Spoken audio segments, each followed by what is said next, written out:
I'm sacked out. And all of a sudden, the alarm goes off. The computer goes, it starts ticking out this alarm. I'm like, oh, my God, I was so scared. I got up. I hit the house watch light. I'm looking at the ticket. It says engine A4, ladder 3-4, first due, fire on an 8th floor. So now I got to hit all the bunk room lights. I got to hit the intercom, say everybody goes. I got to hit the 3 bells. And then I got to acknowledge on the computer, both companies, 10-4. And then I got to take the tickets and put them on the truck side and the engine side. And then I put my gear on and out the door we go. Let's go, Tony. Yeah. I'm amped up. Oh, man. So now we get there. It's 3:30, 3:45 in the morning. And it's like a projects building, about 11 stories. It was a pretty decent building. It was on Amsterdam Avenue.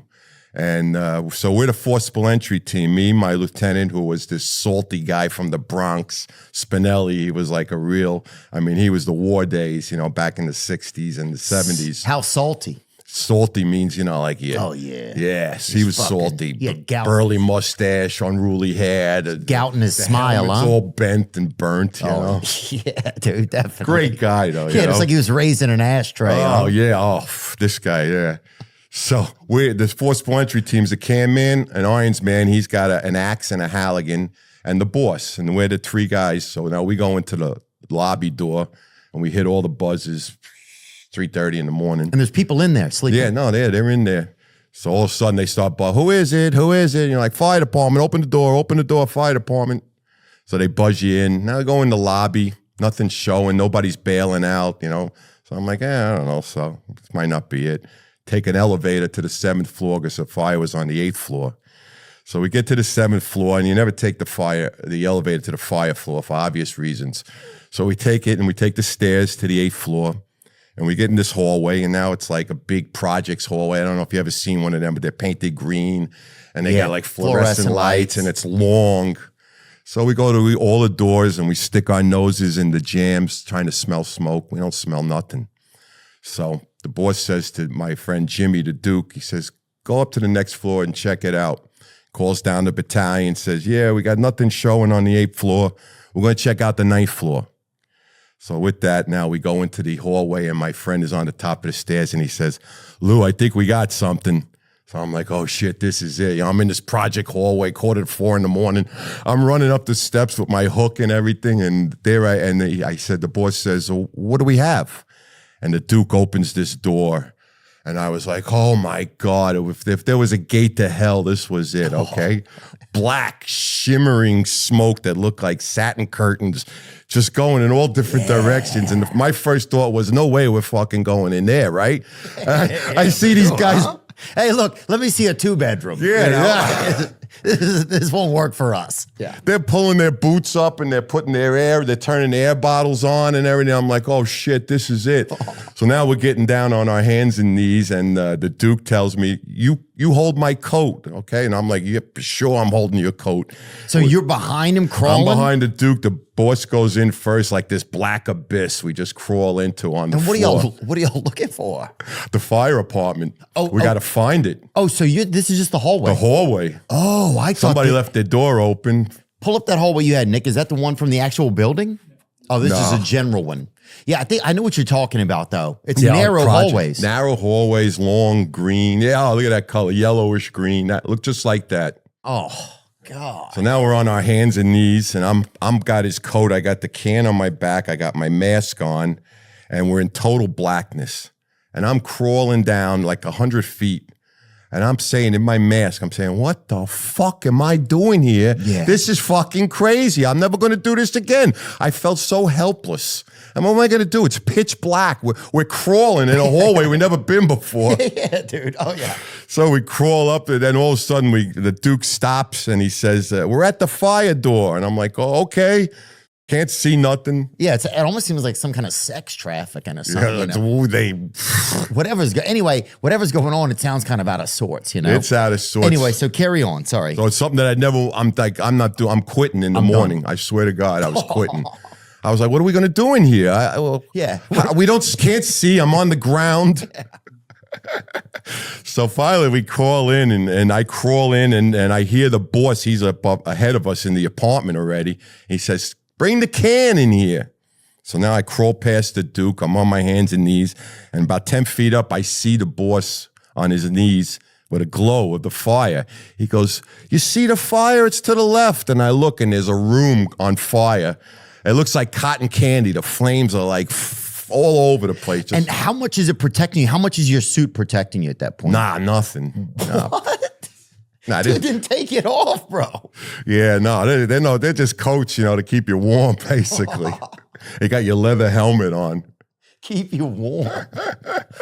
But and at that point, does it kind of take on do you start to feel a little bit more empowered kind of or something? No, I felt scared shit. I just wanted to get out of there and get this fire over with.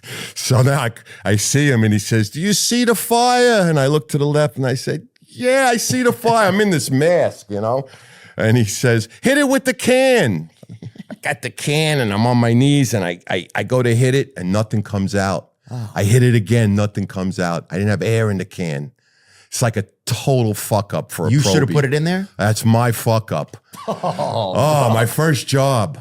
So I said to the boss, "I got no air in the can." Oh, I've used that excuse a lot of times. A lot of times over the years, buddy. I'll tell you that. And I want to apologize to a lot of those women out there. But yeah, that was my excuse. I got no air in the can. That's a good analogy. Yeah, I got a ladder issue.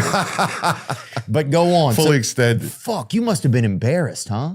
I wasn't embarrassed, but I felt like, oh man, I'm going to catch some shit for this. Did you embarrassed even pretend? Everything. Did you just make a sound like you had air? Nah. I didn't make no sounds. I could believe it because, you always check the can. You got to pressurize it, put a little water. So he says, "All right, back out to the doorway." So now the fire's coming out over our heads in the hallway. And I get to the door we came in crawling, and the elevator was right across from the fire apartment, and the door opens, and there's 84 engine without a mask on or anything. They took the elevator to the fire floor, and they got stuck, and they're going down on their knees, and they're trying to put their masks on, and I'm yelling in my mask. I'm like, "Get the fucking line in here and put the fucking fire!" I'm screaming. I'm like out of my mind now.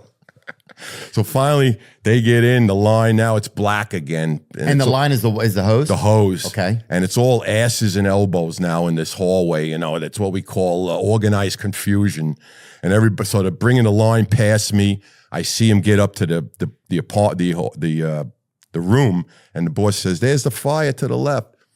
I hear the line crack. Get the water comes up. He cracks it, and now he hits it. And he starts pushing the fire in. And I squeeze past them because I got to search the apartment. That's my job. So, and you're searching to see if there's anybody in there. Bodies, yeah. Wow. So now I'm searching along the wall and still can't see. And I'd get to a window and I'd smash it out with my hook. And I would stick my head out the window because this is the first time I could see again since we left that stairwell. Oh, yeah, you got to get some fresh air. Fresh air and some view of something. Yeah. So then I go around, and then all of a sudden they knocked it down fast.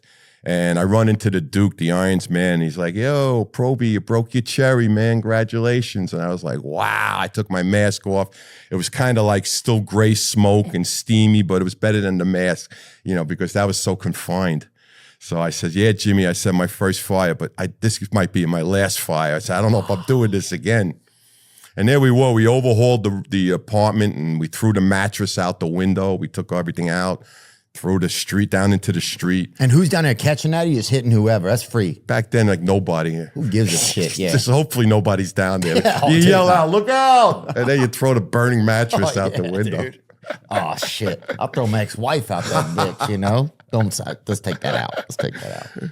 And then I'm looking out this window, and it's encrusted with all these embers and shit. Like gold and amber and everything. And it was like 5:30 in the morning.